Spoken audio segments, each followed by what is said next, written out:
Welcome. Thanks for joining me, astrologer Patrick Arundell, for your in-depth forecast, weekly forecast, for week commencing the 15th of July for the Sun or the Ascendant.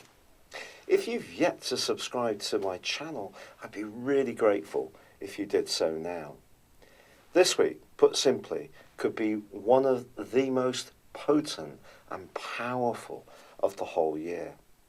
In the first half of the week, we see the Sun in opposition to Pluto. In the second half of the week, it's Venus which is moving into opposition to Pluto. And of course, on Tuesday, we have the partial lunar eclipse in the sign of Capricorn. So that's also in a conjunction with tiny Pluto. Now, overriding this, we also have Mars, the planet of passion, in a right angle with Uranus in the sign of Taurus. So a tremendous amount of activity, and overlaying all of this is the fact that Mercury continues its backward journey and by Friday reverses into the sign of Cancer. So let's go from the very start of this week. The Sun is all about our passion, it's about our drive, it's about our need to express ourselves.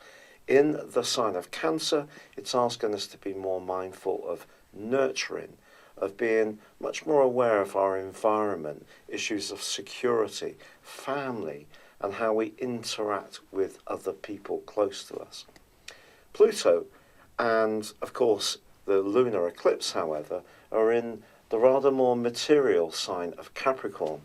This is very much about our role in life, the physical part of security, where we live, and also how we view things like work and status. Now, it's possible that whether a relationship is linked to your personal life, or it's linked to your family, or it's linked to your professional situation, that some kind of challenge can occur this week. The challenge may be entirely internal. It may be something needs to alter, needs to change, and if we resist it, it can cause some problems because Pluto is about change. But equally, someone may be trying to force a change upon us that we don't really want, that we don't feel is fair. For example, it could be an employer who wants to change our terms and conditions in a way which is not very pleasant, and that may be something which naturally we'd want to question, especially if it leads to working less social hours or not earning as much. So someone could try to play a more forceful role this week, and in any kind of relationship there can be the potential to gain or lose, or some kind of readjustment is needed. The readjustment can be entirely inside of ourselves, or it can be in our physical situation that some kind of alteration may be needed. Now, the lunar eclipse is going to provide a backdrop of energy for the last 6 months of this year. And because the solar eclipse of the 2nd of July was very much about nurture, it's how that nurture fits into the more physical parts of our existence. So, for example, if we do want to change where we live, we do want to go for a new job, we want to apply a different set of values, reinforce our boundaries in personal relationships, it's going to create shifts, changes, alterations. And these Teutonic plates, because Pluto is very much about depth, it can be about secrets, it can be about lust, it can be about money. These Teutonic plates are moving in a way which is not necessarily very comfortable. Watch out for someone who doesn't use their power wisely or fairly, but equally be aware of your own tendency to dominate, if you have any. Also in the second half of this week, because Venus is in opposition with Pluto, our desires are going to be ramped up. Now that could be about where we live in this particular axis of energies, Cancer, Capricorn, but it could also be that we meet someone who has a compelling impact on us in a personal or romantic context. It could also have a very strong sexual magnetism. This relationship, if we meet someone this week, can have a massive impact upon us. But also, it is possible that we could encounter someone who's not necessarily going to be very good for us, however captivating we find them to be. With Mars also in that right angle to Uranus, there can be some compulsive energies around spending money, or just doing as we wish when it comes to desires. But with Mercury in that retrograde, the potential for misunderstandings and miscued discussions is very strong.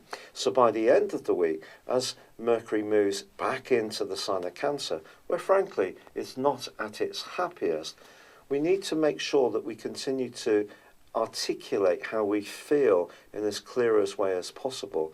It can become much more subjective, our thinking and also our communication, on the back of this particular retrograde from the end of this week onwards. Please stay on for your specific forecast for your zodiac sign. Hello Gemini, and here is your specific in-depth forecast for this week.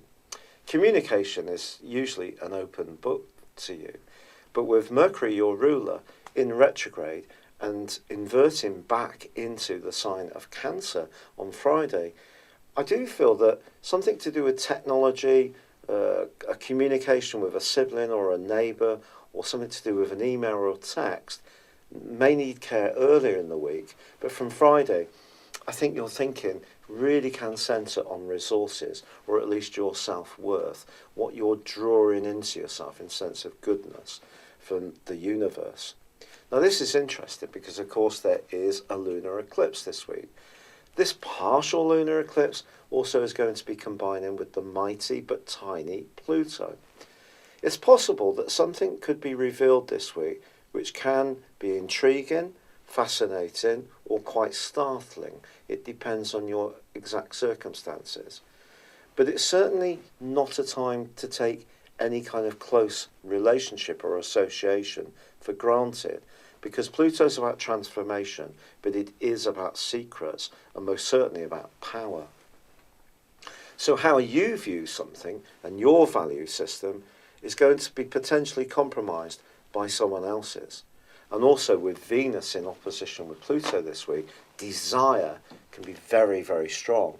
This can be about the desire for greater monetary reward. It can be about the desire for greater sensuality in your life. I think Venus opposite Pluto is almost like the devil card in tarot. It's sometimes possible that this particular combination can see us tuning into our lower self in terms of what we want, but try to bear in mind the more spiritual side of what you own, what you want, and what you share with others. And of course, the greatest union of all we can have, any of us, is just understanding one another. So, although the material plane can call out to you quite strongly this week, it is going to be very important to stay in tune with what's right for you, the individual.